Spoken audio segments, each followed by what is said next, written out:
Hello, this is Pastor Corey Sulian, and today is May 3rd, 2023.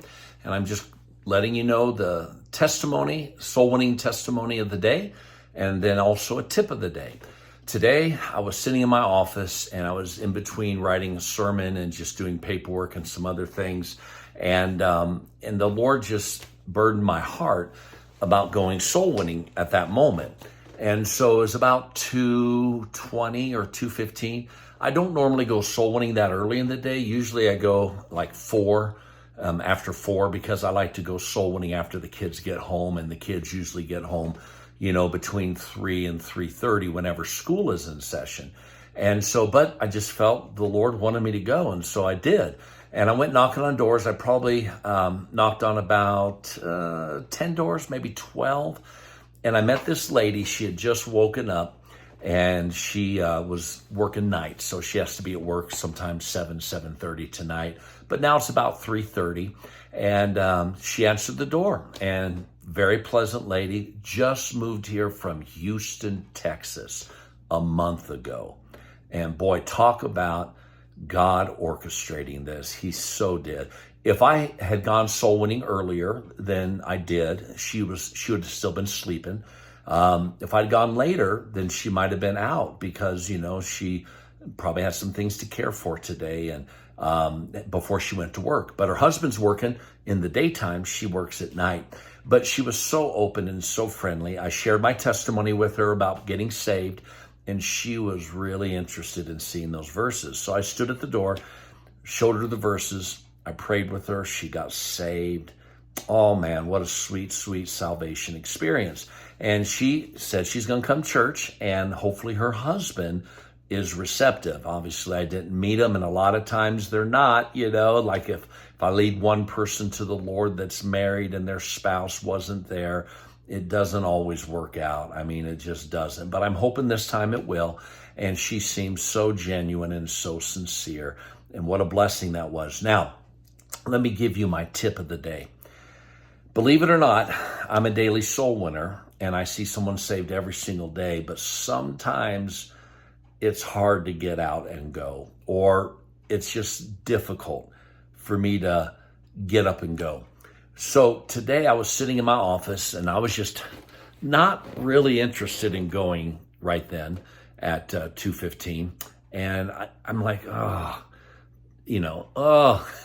I'm just being honest with you, okay? And I see someone saved every single day for 17 years and almost 2 months now, but I still sometimes have to kind of kick myself to get going. And so here's what I did. I opened up the Bible, and I read the story in Luke 16 of the rich man in hell. And then I went to Revelation chapter 20, and I read the account of the great white throne judgment, when all the unsaved will stand before the great white throne and then be cast into hell forever. And nothing motivates me more than the thought of someone dying and going to hell that I could have witnessed to and led them to Christ. I don't want anybody to go to hell. I mean, my soul, that has got to be the most heart-wrenching thing that could ever happen. And I definitely don't want someone to go to hell that I could have led to Christ. Back when I was a teenager, I was 17 years of age. I was getting ready to graduate from high school. It was in May of 1987. And I was about 2 or 3 weeks away from graduating. And I was in English class one day. And there was a student that was sitting directly next to me in the next aisle over, but we were directly, across from each other. And he was a teenager that I was acquainted with. We were friendly. I wouldn't call us real good friends, but we played football together on the football team. And we were all 4 years of high school together, and we graduated together. And his name was Rob. And I remember very clearly, one day in English class, we had some free time because it was towards the end of the semester, and the teacher said, just do some work at your desk. And we were on the very front row, and he looked up at the English teacher, it's kind of funny how I remember her name. Her name is Miss Bird, B-R-Y-D. And he looked up at her and said, Miss Bird, what is life all about? And my antenna went up. And I thought, what's she going to say? And she gave some, liberal jargon that public school teachers give. And Rob looked back and said, no, Miss Bird, I don't mean that. He said, what is life really about? And I felt the Holy Spirit of God tell me, let him know. Tell him that he needs to be saved, that Jesus is real. He needs to get ready for heaven, and maybe even invite him to my church so that my pastor maybe could do a better job. And I remember the Holy Spirit convicted me about talking to him, and I didn't. I was so nervous. I had never led anybody to the Lord before. I never had. And I was nervous. I was scared. I didn't know what he might respond with. And I said to myself, I'll let him know tomorrow. Then tomorrow came, and I looked at him when he sat down in the desk, and boy, I was just scared. And I didn't do it. I was too chicken, too scared, too nervous, whatever you want to call it. And so the next day went by, same thing, and I just sort of forgot about it. Well, I went off to Bible college, and Rob stayed in Napa, California. That's where I was raised. And Rob stayed there and went to the local JC. Well, he wanted a career in baseball, so he was hoping to go big league, and so he went to the Napa JC Junior College and was playing on the baseball team. And this is in February of 1988. Well, my mom used to send care packages to me when I was in Bible college. And every Bible college student, man, they love care packages. They really, really do. And my mom sent me this care package, some goodies and stuff, and chocolate chip cookies, socks, toothpaste, whatever.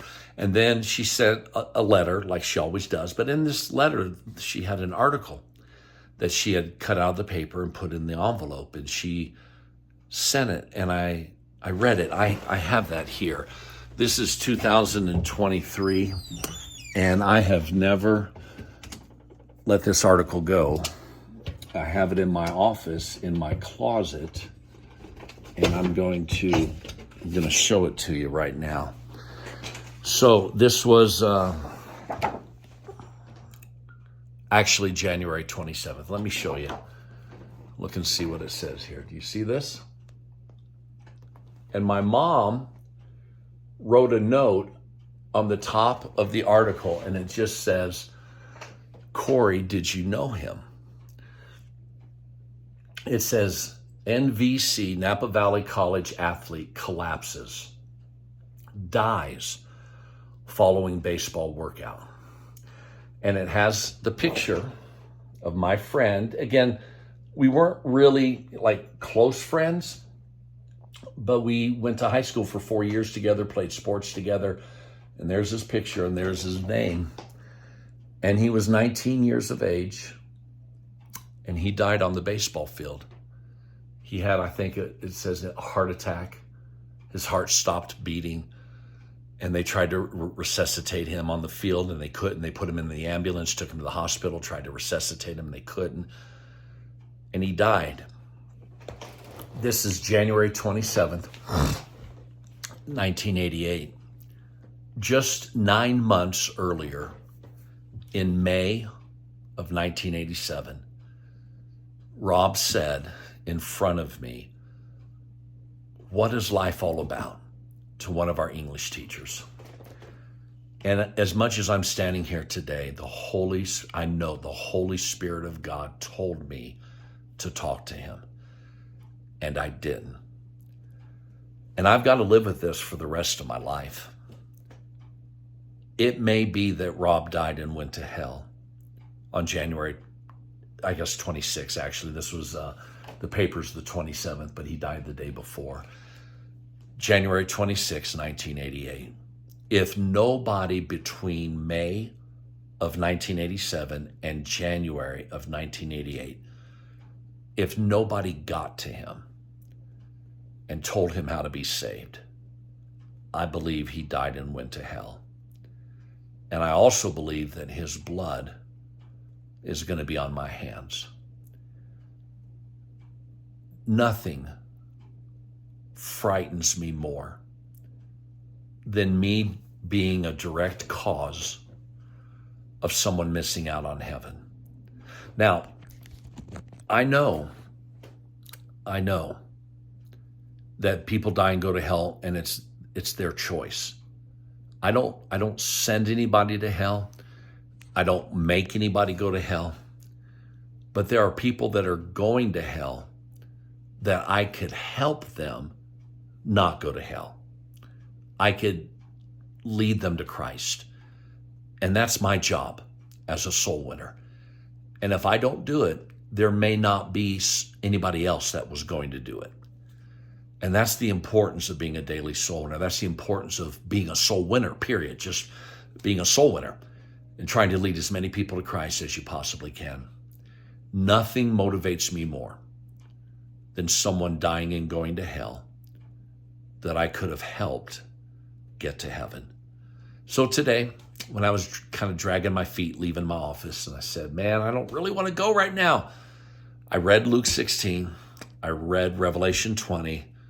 I reminded myself that there's someone out there that I could lead to the Lord that might not have any other opportunity.